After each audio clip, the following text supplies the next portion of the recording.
IT job కోసం చూస్తున్నారా? ఐటీలో కెరియర్ బిల్డ్ చూసుకోవాలనుకుంటున్నారా? అయితే సమాధానం కోడింగ్ ట్యూటర్. పర్వాలేదులే, భగవంతుడు చల్లగా చూసుంటే శోభనం గదిలో నీ కొంగుముడి విప్పాల్సిన వాణ్ణి. డబ్బుందని రామన్నని పెళ్లి చేసుకున్నావు కదా. భిక్షపతి, నేను వదిన్ని. కళ్ళు పోతాయా? పోనీ, నిన్ను అనుభవించాక కళ్ళేమిటి? ప్రాణం పోయినా పర్వాలేదు. ఏంట్రా, ఏం చేస్తున్నావు ఇక్కడ? ఏం లేదు నాన్న, పాలేమన్నా ఉంటే ఒక బిందెడివ్వు, నేను కూడా శివలింగం మీద పోస్తాను అంటే నోర్మి అంటుంది. మూసా పోస్తాను వదినా. ఏమా, వాడేమన్నా వాగాడా?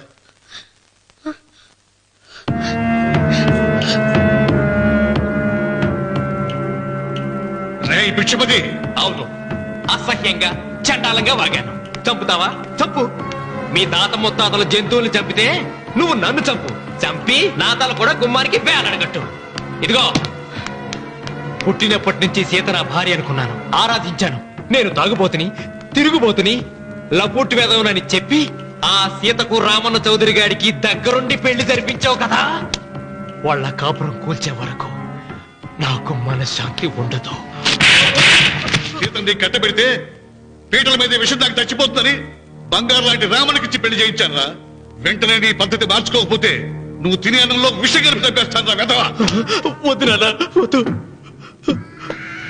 ఈ చెంపు దెబ్బ ఎప్పుడో కొట్టుంటే బాగుపడుండేవాడిని. నాన్న, నీ మీదొట్టు, ఇంకెప్పుడు తప్పు చెయ్యను నాన్న, తప్పు చెయ్యను. నన్ను క్షమించు నాన్న. ఏర్పాట్లన్నీ పూర్తయ్యాయా? అది ఏమైంది లోకేశ్వరరావు? 50 జంటలు నమోదు చేయించుకున్నారండి. అందులో 30 జంటలకి దానం చేయడానికి మాత్రమే మన దగ్గర భూమి మిగిలి ఉంది. మరి మిగతా 40 ఎకరాలు అంటే మన పొలమంతా? ఈవేళ బాబు గారు ఎన్ని సంవత్సరాల నుంచి దానం చేసుకుంటూ వస్తున్నారు. కొండలైనా కరిగిపోవలసిందే కదా. మరి ఇన్నాళ్ళు నాకెందుకు చెప్పలేదు? మీరు పుణ్యకార్యం చేస్తున్నారు, మిమ్మల్ని ఇబ్బంది పెట్టడం ఎందుకని. రామన్న పేరుతో 2000 ఎకరాలు ఉండాలిగా, అందులోంచి రాసేవండి. అందులో మిగిలిన 60 ఎకరాలే ఇప్పుడు రాశానండి. ఆయన పేరు మీద గజం భూమి కూడా మిగలలేదు. రేపు శుభకార్యం ఆకూడదయ్యా. నూతన దంపతులు నా ఇంటి దగ్గర నుంచి నిరాశగా తిరిగి వెళ్ళకూడదు. నాతోరా జగన్నాథం. అన్నయ్య, నువ్వు ఈ సాయం చేస్తే నా పరువు కాపాడిన వాడి అవుతావు. 40 ఎకరాలే కాదు, నా యావదాస్తి మొత్తం నాకు ఇస్తాను, నా ప్రాణాలను ఇస్తాను. లోకేశ్వరరావు, అయ్యా కాగితాలు.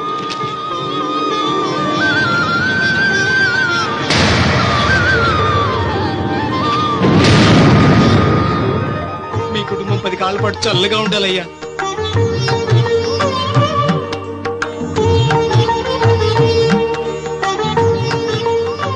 నీ పొలం వాయన దానం చేస్తాడు, పేరు తెచ్చుకుంటాడు. ఇంకా నీకే మిగులుతాది, డబ్బు లేచిపోతావు. తొందర పడకు, చూస్తావుగా. ఒరే రావుడు, ఈ భోజనాల కార్యక్రమం చూస్తుంటే నాకు తిరుపతి దేవస్థానం గుర్తుకొస్తోందిరా. నువ్వైనా చెప్పచ్చు కదా మీ నాన్నకి, ఈ దానాలకు అంతే లేదా? ఎదుటివాడికి ఇంత పెట్టడంలో ఆయన ఆత్మసంతృప్తి పొందుతున్నారు. ఆ పుణ్యమే ఆయన నిండు నూరేడు బతికిస్తుంది. నువ్వు అన్నం వచ్చి ఇదంతా నీ పుణ్యమేరా. అంత మాటలు కన్నయ్య. హర హర మహదేవ్ శంభో శంకర. ఓం నమః. పెదనాన్న, ఏం బాబు? పెదనాన్న, నాన్న. ఏమిట్రా? నాన్న నోరు. ఏమిటో చెప్పరా. మా నాన్న నోరు తెరిచి నిన్ను అడగలేక నాకు దస్తావేజీలు ఇచ్చి పంపించాడు. దేనికి? మీరు మా దగ్గర తీసుకున్న పొలానికి గాను రుణపత్రం రాయించుకు రమ్మన్నాడు.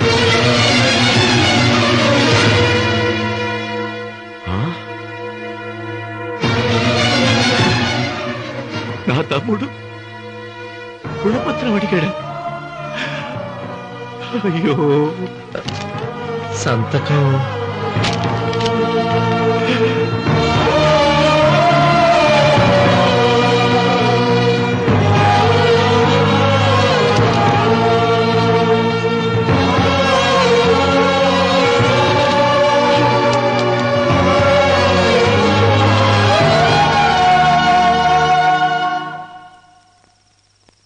ఏంట్రా తినవేంటి?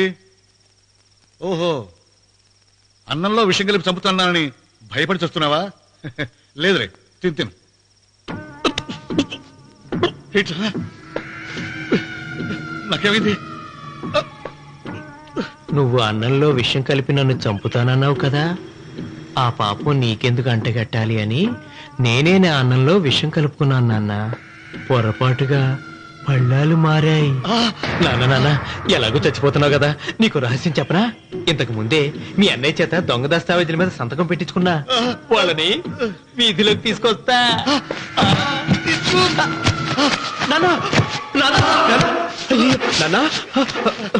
ఈయనతో నీకు చెప్పాక నేను ఎందుకు బతికిస్తాను?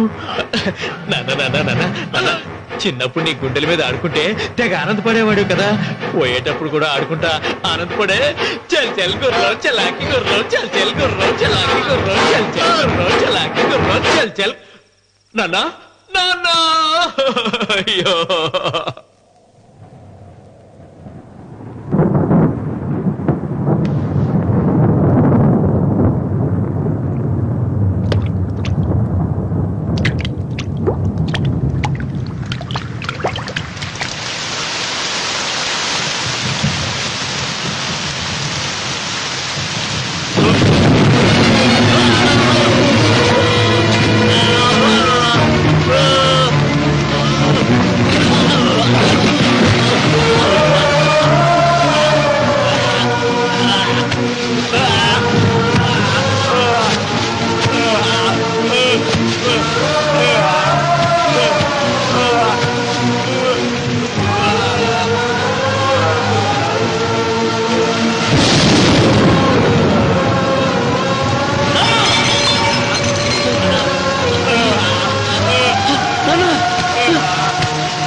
తొందరగా పోయినట్రా.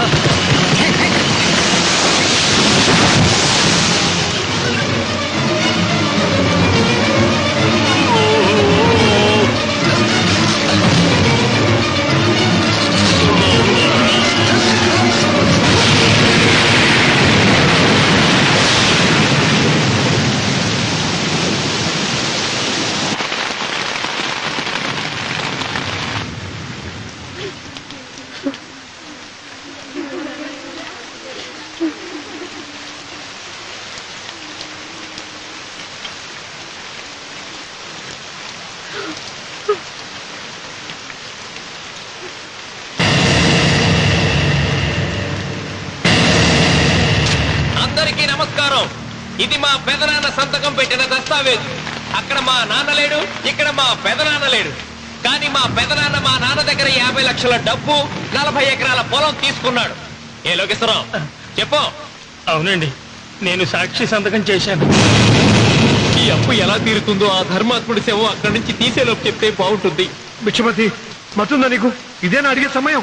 ఆయన తగలబడిపోతే ఆయనతో పాటు ఈ నిజం తగలబడిపోతుంది. మా అన్నయ్య ఆ ధర్మాత్ముడు రక్తం పంచుకు పుట్టాడు. ఏమయ్యా లోకేశ్వరరావు, మా అన్నయ్యకి మిగిలిన ఆస్తి ఏమిటి? ఈ ఇల్లు తప్ప ఏమీ మిగలలేదండి. సరే, 40 ఎకరాల కింద ఈ ఇల్లు పెట్టుకుంటాను. మిగతా 50 లక్షలు ఎలా ఇస్తావన్నయ్యా? ఏంటో నువ్వు మాట్లాడేది? మా రావుని ఒట్టి చేతులతో నడురోడ్డు మీద నిలబెడతావా? సరే, డబ్బు వద్దు, పొలం వద్దు, ఒక్కటిస్తే చాలు. ఏంటది? అది సీత దగ్గరుంది. అది ఇస్తే 50 లక్షల బాకీ రద్దు చేసుకుంటా. సీతారత్నం పుట్టింటి వాళ్ళు పెట్టిన 7 వారాల నగలున్నాయి.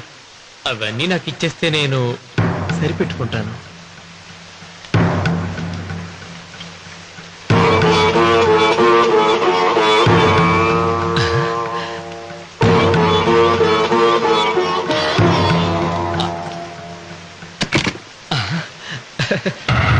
అదేమిటి, నీ మెళ్ళ ఉన్న మంగళసూత్రం బంగారం కదా, అది కూడా తీసిపెట్టు. అన్నయ్య తీసేమని చెప్పు. నువ్వు కట్టాల్సిన తాడి మా రావుడు కట్టాలని ఖచ్చితంగా కదా ఈ పని చేస్తున్నావు. తప్పు మాట్లాడుతున్నావు శాస్త్రి.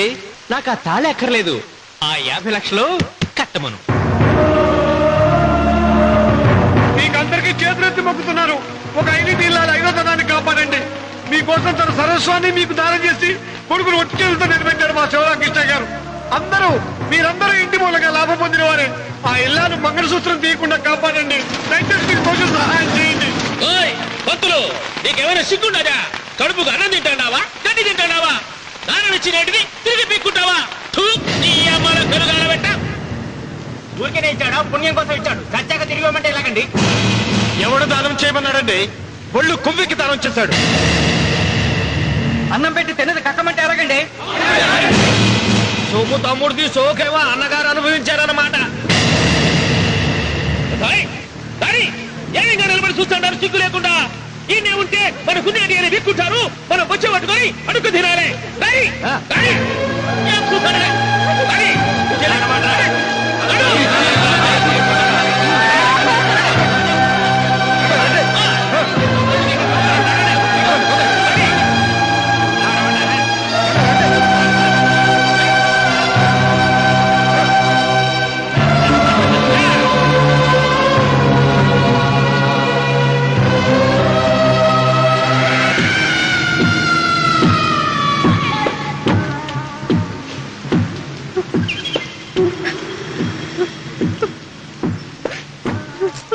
అమ్మ సీత,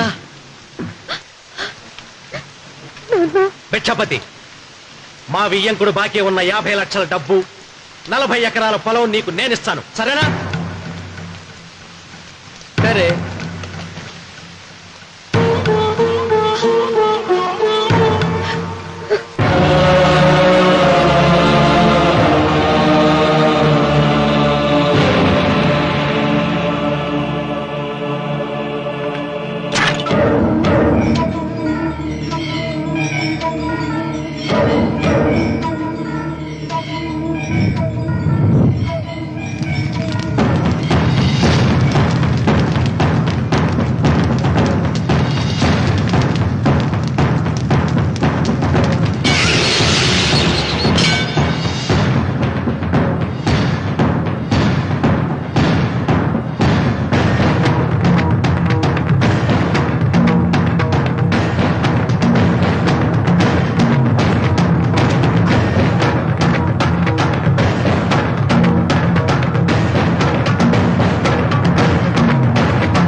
దేవుడా?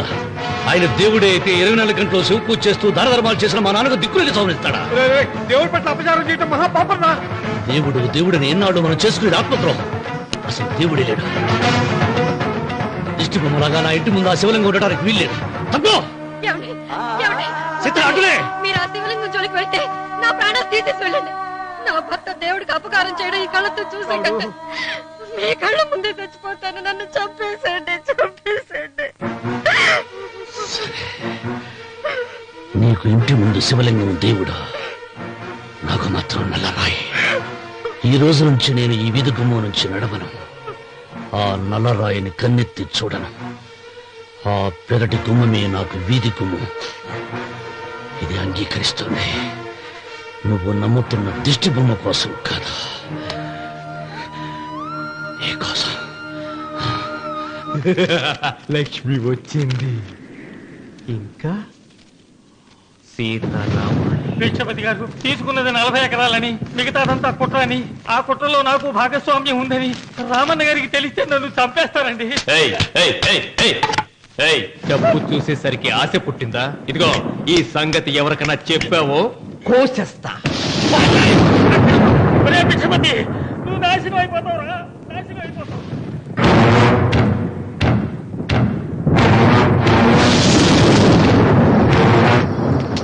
ఇంత రాత్రి పూట ఎక్కడికి వెళ్తావా నాయనా? నీకు తెలీదమ్మా, తెల్లారేలోగా ఊరు ఊరు వదిలి పారిపోకపోతే ఆ భిక్షపతి మనల్ని చంపేస్తాడమ్మా. తొందరగా పద, తొందరగా పద. ఊరుదిలి పారిపోతున్నావా లోకేశ్వరరావు? అది నాకంతా తెలుసు. అయ్యా అయ్యా అయ్యా, మీకు ద్రోహం చేశాను, నన్ను క్షమించండి అయ్యా. నేను క్షమిస్తా, మరి భిక్షపతి వదలొద్దు. నీకు ఉపాయం చెబుతా. అన్వర్,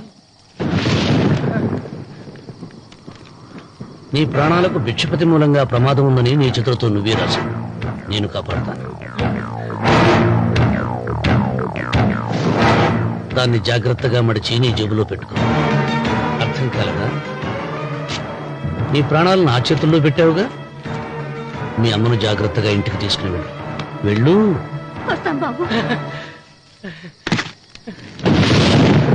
పదమ్మా, పద.